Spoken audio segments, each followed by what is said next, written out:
नमस्कार। आकाशवाणी से विश्व दर्पण के साथ मैं रवि कपूर।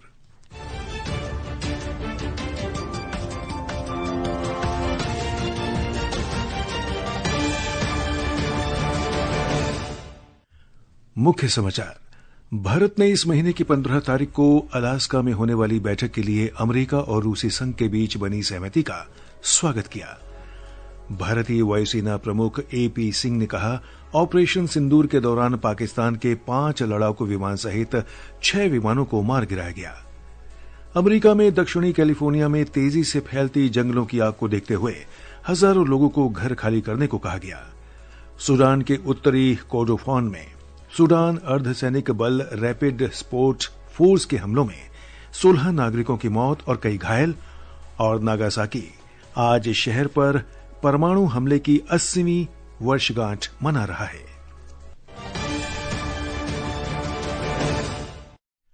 और अब समाचार विस्तार से। भारत ने इस महीने की 15 तारीख को अलास्का में होने वाली बैठक के लिए अमेरिका और रूसी संघ के बीच बनी सहमति का स्वागत किया है। विदेश मंत्रालय ने कहा है कि इस बैठक से रूस यूक्रेन संघर्ष समाप्त होने और शांति स्थापित होने की उम्मीद है। प्रधानमंत्री नरेंद्र मोदी ने कई अवसरों पर कहा है कि यह युग युद्ध का नहीं है। विदेश मंत्रालय ने कहा कि भारत दोनों पक्षों के बीच शांति बहाली के लिए होने वाली बैठक के पक्ष में है और इस तरह के प्रयासों का समर्थन करता है। अमेरिका के राष्ट्रपति डोनाल्ड ट्रंप और रूस के राष्ट्रपति व्लादिमीर पुतिन की शुक्रवार को अलास्का में मुलाकात होनी है। इस दौरान रूस यूक्रेन युद्ध पर चर्चा होगी। एक सोशल मीडिया पोस्ट में श्री ट्रंप ने 15 अगस्त को होने वाली इस बैठक की घोषणा की है, जिसकी क्रेमलिन के प्रवक्ता ने भी पुष्टि की है। प्रवक्ता ने बताया कि अलास्का की रूस से निकटता को देखते हुए इस स्थान का चयन उचित है। वहीं यूक्रेन के राष्ट्रपति वोलोडिमिर ज़ेलेंस्की ने कहा है कि फैसला लेने की किसी भी प्रक्रिया में यूक्रेन को भी शामिल किया जाना चाहिए। उन्होंने कहा कि स्थायी शांति के लिए यूक्रेन सभी भागीदारों के साथ सहयोग के लिए तैयार है। एक रिपोर्ट। इस बैठक की घोषणा ट्रंप के उस संकेत के कुछ ही घंटों बाद हो गई थी जिसमें उन्होंने कहा था कि यूक्रेन को युद्ध समाप्त करने के लिए अपना क्षेत्र छोड़ना पड़ सकता है। इस युद्ध की शुरुआत फरवरी 2022 में हुई थी। ट्रंप ने कल व्हाइट हाउस में कहा था कि 3.5 साल से चल रहे इस युद्ध में बड़ी संख्या में रूसी और यूक्रेनी मारे गए हैं और ये मामला बहुत जटिल है। उन्होंने कहा कि कुछ क्षेत्रों की अदला बदली दोनों पक्षों के हित में होगी। अभी तक समझौते को स्वीकार करने के मामले में यूक्रेन और उसके यूरोपीय सहयोगियों का मत स्पष्ट नहीं है। वहीं यूक्रेन के राष्ट्रपति जेलेंस्की और रूस के राष्ट्रपति पुतिन के बीच शांति की शर्तों को लेकर गहरे मतभेद हैं। जेलेंस्की पहले भी क्षेत्रीय रियासतों के लिए किसी भी पूर्व शर्त को अस्वीकार कर चुके हैं। विश्व दर्पण के लिए वीरेंद्र कौशिक। भारतीय वायुसेना प्रमुख air chief martial AP Singh ने कहा है कि ऑपरेशन सिंदूर के दौरान भारतीय वायुसेना ने पाकिस्तान के 5 लड़ाकू विमानों सहित 6 विमान मार गिराए हैं। बेंगलुरु में आज आयोजित 16वें air chief marshal LM Katre व्याख्यान को संबोधित करते हुए वायुसेना प्रमुख ने कहा कि भारत ने पाकिस्तानी वायुसेना के 5 विमान और एक अवाक्स विमान मार गिराया।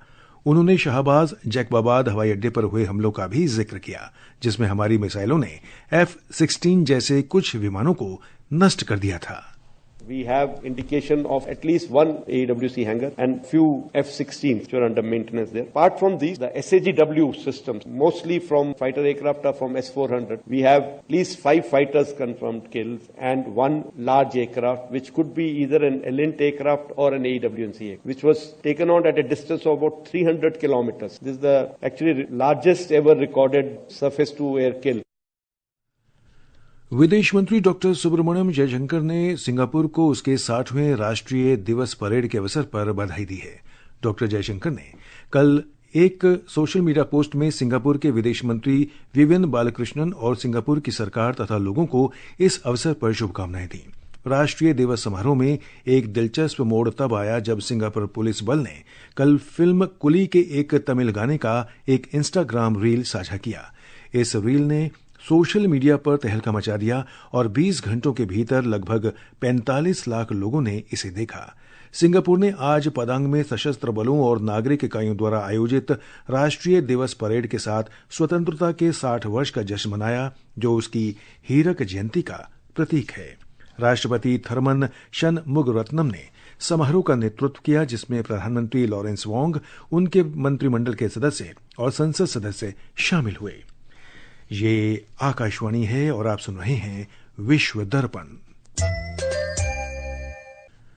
दक्षिणी कैलिफोर्निया में भीषण गर्मी के बीच तेजी से फैल रही जंगल की आग के कारण हजारों लोगों को सुरक्षित स्थानों पर जाने के आदेश दिए गए हैं।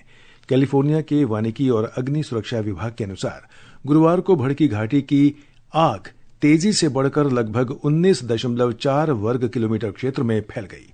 अधिकारियों ने बताया कि लॉस एंजलिस काउंटी में 5 क्षेत्रों को खाली करने के आदेश दिए गए हैं, जहां लगभग 2700 निवासियों को सुरक्षित स्थानों पर पहुंचाया गया है और 700 इमारतें प्रभावित हुई हैं। इस भीषण आग को बुझाने के लिए लगभग 400 कर्मियों को तैनात किया गया है। ग्लोबल वार्मिंग के कारण बढ़ते तापमान के कारण अमेरिका में जंगल की आग की घटनाएं बढ़ती जा रही हैं। विश्व मौसम विज्ञान संगठन WMO ने चेतावनी दी है कि वैश्विक तापमान में बढ़ोतरी दुनिया भर के लाखों लोगों को प्रभावित कर रही है। सुनिए ये रिपोर्ट। WMO के आंकड़ों के अनुसार दुनिया भर के कई क्षेत्रों में तापमान रिकॉर्ड तोड़ रहा है। समुद्र की सतह का औसत तापमान भी बढ़ रहा है। जुलाई में यूरोप में लू की स्थिति ने विशेष रूप से स्वीडन और फिनलैंड को प्रभावित किया, जहां तापमान असामान्य रूप से 30 डिग्री सेल्सियस से ऊपर चला गया। WMO ने कहा है कि पिछले सप्ताह पश्चिम एशिया, दक्षिण मध्य एशिया, उत्तरी अफ्रीका के अधिकांश हिस्सों, दक्षिणी पाकिस्तान और दक्षिण पश्चिमी संयुक्त राज्य अमेरिका के कुछ हिस्सों में अधिकतम तापमान 42 डिग्री सेल्सियस से अधिक रहा। दक्षिण पश्चिमी ईरान और पूर्वी इराक में अधिकतम तापमान बढ़ रहा है। इससे अत्यधिक गर्मी और विनाशकारी जंगल की आग जैसी घटनाएं बढ़ रही हैं। विश्व दर्पण के लिए चारू सक्सेना। दूसरी ओर चीन के गांसू प्रांत के यूझोंग काउंटी में पहाड़ी क्षेत्रों में आई बाढ़ के कारण 13 लोगों की मौत हो गई और 30 लोग लापता हैं।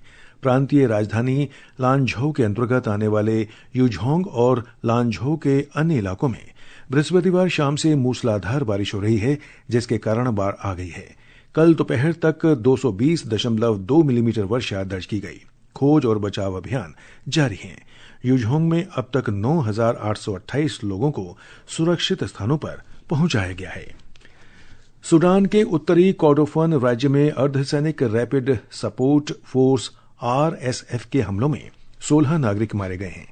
सूडान के चिकित्सकों के एक समूह ने बताया कि यह हमला बृहस्पतिवार शाम मरकज अल जियादिया गांव में हुआ। हमले में 8 लोग घायल हुए हैं और 6 लापता हैं। चिकित्सकों के समूह ने हमले की निंदा करते हुए इसे एक युद्ध अपराध बताया है। डॉक्टरों ने अंतर्राष्ट्रीय समुदाय और मानवाधिकार संगठनों से RSF पर दबाव बनाकर नागरिकों की सुरक्षा सुनिश्चित करने का आह्वान किया है। वहीं एक दुखद खबर आई केन्या से, जहां देश के दक्षिण पश्चिमी हिस्से में अंतिम संस्कार के बाद लोगों को घर ले जा रही एक बस के खाई में गिर जाने से 25 लोगों की मौत हो गई। बस पश्चिमी शहर काकमेगा से किसुमू शहर जा रही थी। न्यांजा प्रांत के यातायात अधिकारी ने बताया कि चालक के नियंत्रण खोने से यह घटना हुई। जापान के नागासाकी में परमाणु हमले की 80वीं वर्षगांठ के उपलक्ष्य में आज हजारों लोगों ने प्रार्थना सभाओं में भाग लिया। वहीं महापौर ने चेतावनी देते हुए कहा कि मौजूदा वैश्विक संघर्ष दुनिया को फिर से परमाणु युद्ध की ओर धकेल सकते हैं। एक रिपोर्ट। नागासाकी शहर 9 अगस्त 1945 को उस वक्त तबाह हो गया जब शहर पर अमेरिका ने 10,000 पाउंड का प्लूटोनियम 239 बॉम्ब गिराया था। उसका उपनाम फैटमैन था। इससे शहर के 2 लाख लोगों में से लगभग 27,000 लोग तत्काल मारे गए। 1945 के अंत तक तीव्र विकिरण जोखिम से मरने वालों की संख्या लगभग 70,000 तक पहुंच गई थी। नागासाकी का विनाश अमेरिकी यूरेनियम 235 बॉम्ब द्वारा हिरोशिमा को नष्ट करने के 3 दिन बाद हुआ था। 15 अगस्त को जापान ने आत्मसमर्पण कर दिया, जिसके बाद द्वितीय विश्व युद्ध समाप्त हो गया। विश्व दर्पण के लिए शक्ति सिंह। अंत में मुख्य समाचार एक बार फिर। भारत ने इस महीने की 15 तारीख को अलास्का में होने वाली बैठक के लिए अमेरिका और रूसी संघ के बीच बनी सहमति का स्वागत किया। भारतीय वायुसेना प्रमुख AP सिंह ने कहा, ऑपरेशन सिंदूर के दौरान पाकिस्तान के 5 लड़ाकू विमान सहित 6 विमानों को मार गिराया गया। सूडान के उत्तरी कोर्डोफान में सूडान अर्धसैनिक बल रैपिड सपोर्ट फोर्स के हमलों में 16 नागरिकों की मौत और कई घायल। और नागासाकी आज शहर पर परमाणु हमले की 80वीं वर्षगांठ मना रहा है। इसके साथ ही विश्व दर्पण का ये अंक समाप्त हुआ।